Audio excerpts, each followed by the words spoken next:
अस्सलाम वालेकुम, मैं हूं सैयद अकील। आप देख रहे हैं मेरे साथ परभनी। आज तक चलते हैं परभनी जिले की सबसे बड़ी और खास खबर के लिए। खास खबर यह है कि आज वंचित बहुजन आघाड़ी की जानिब से पाथरी नगर परिषद के इलेक्शन को लेकर जिस तरह से यहां पर पत्रकार परिषद का आयोजन किया गया था, इस पत्रकार परिषद में हकीकत में ये बात कही गई है कि किस तरह से यहां पर वंचित बहुजन आघाड़ी नगर अध्यक्ष पाथरी का जो इलेक्शन है ये लड़ रही है और जिन दो प्रभागों से वंचित बहुजन आघाड़ी की जानिब से इलेक्शन लड़ा जा रहा है, हकीकत में यहाँ पर स्थानीय स्वराज्य संस्था के जो इलेक्शन चालू है उसके चलते डॉक्टर सलीम साहब इनका भी यहाँ पर जिला परिषद सर्कल के लिए यहाँ पर डिसीजन लिया गया है और उन्हें भी उम्मीदवारी दी गई। इस वक्त वंचित बहुजन आघाड़ी के जिला अध्यक्ष और डॉक्टर सलीम साहब और साथ में तमाम मान्यवरों ने किस तरह की प्रतिक्रिया दी है, आइए जानते हैं खुद उन्हीं की जबानी।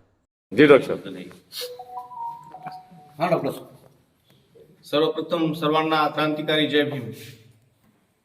जिल्हा कार्यकारिणी व जिल्हा कार्यकारिणीचे अध्यक्ष माननीय मनोहर भाऊ वावळे यांनी माझी पात्र उमेदवार म्हणून मला पात्र समजून मला उमेदवारी दिली, त्याबद्दल मी सर्व कार्यकारिणीचा व माननीय मनोहर भाऊ वावळे यांचा आभारी आहे व मी धन्यवाद व्यक्त करतो।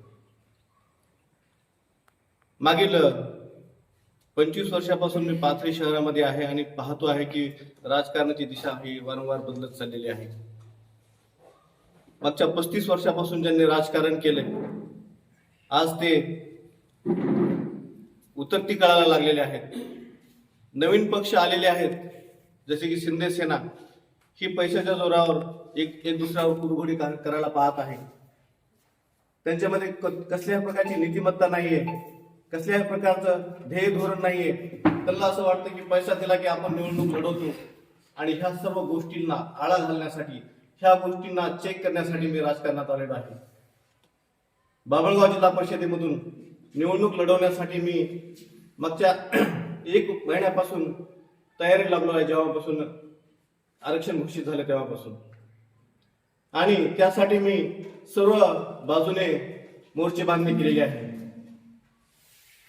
मुस्लिम समाज, बौद्ध समाज, धनगर समाज, माळी समाज, मायक्रो ओबीसी आणि खऱ्या अर्थाने वंचित असलेला, खऱ्या अर्थाने गरजवंत असलेला मराठा समाज, या सर्वांना सोबत घेऊन प्रस्थापिताविरुद्ध लढा लढवण्यासाठी मी या ठिकाणी निवडणुकीला उभं टाकलेलो आहे। आणि मला 100% खात्री आहे की हा सर्व समाज माझ्या पाठीशी असेल आणि म्हणून मी सर्व ताकदीनिशी, अगदी लहानात लहान सदस्यापासून ते आमच्या वरिष्ठ नेत्यापर्यंत त्यांची ताकदीचा पूर्ण उपयोग करून मी या ठिकाणी निवडणूक लढवणार आहे। आणि आज मला जी माननीय अध्यक्षांनी संधी दिली तर आज ही पत्रकार परिषदच ही माझी प्रचार सभेची सुरुवात आहे अशी मी घोषित करतो। आणि उद्यापासून मी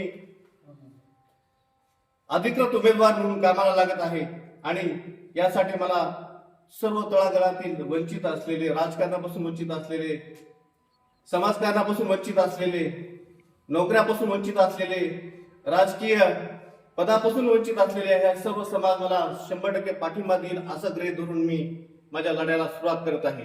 एक वंचित म्हणूनच मी या लढ्याला सुरुवात करत आहे, कारण मी स्वतः देखील वंचित आहे आणि नक्कीच मी वंचितासाठी पुढे भविष्यात काम करत राहील यांचा मला पूर्ण विश्वास आहे आणि दृढ विश्वास आहे। कारण मी श्रद्धेय बाळासाहेब आंबेडकर यांचा खंदा समर्थक आणि त्यांच्या विचाराने भारावलेला एक सामान्य कार्यकर्ता आहे। धन्यवाद। ये न्यूज़ कवर की हमारे परभनी आस्था के कार्यकारी संपादक बाबरुद्दीन सिद्दीकी, 24/7 माझा महाराष्ट्र न्यूज चैनल के कार्यकारी संपादक Sattar Khan Pathan, the Fact Today के कार्यकारी संपादक सलीम खान उर्फ जुल्फुजर, परभनी टुडे के कार्यकारी संपादक सैयद अयान, परभनी आस्था के मराठवाड़ा ब्यूरो चीफ सोहेल तांबोली, 24/7 माझा महाराष्ट्र न्यूज चैनल के मराठवाड़ा ब्यूरो चीफ फेरोज खान पठान, परभनी आस्था के जिला प्रतिनिधि सैयद मोबिन सैयद इस्माइल, परभनी आस्था के परभनी शहर प्रतिनिधि शेख सद्दाम शेख निज़ाम, 24/7 माझा महाराष्ट्र न्यूज चैनल के परभनी जिला प्रतिनिधि शमीम खान पठान, इन्होंने मिलकर मैं हूँ सैयद अखिल। आप देखते रहिए मेरे साथ परभनी आज तक। आप हमारे चैनल को सब्सक्राइब करें, सब्सक्राइब करने के बाद बेल आइकन का बटन जरूर दबाएं। उसी के साथ आप हमारे चैनल को लाइक करें, शेयर करें और कमेंट करना ना भूलें। आप हमें Facebook, Twitter, Instagram, Telegram, WhatsApp और यूट्यूब पर भी फॉलो कर सकते हैं। मुझे दीजिए इजाज़त। जय हिंद।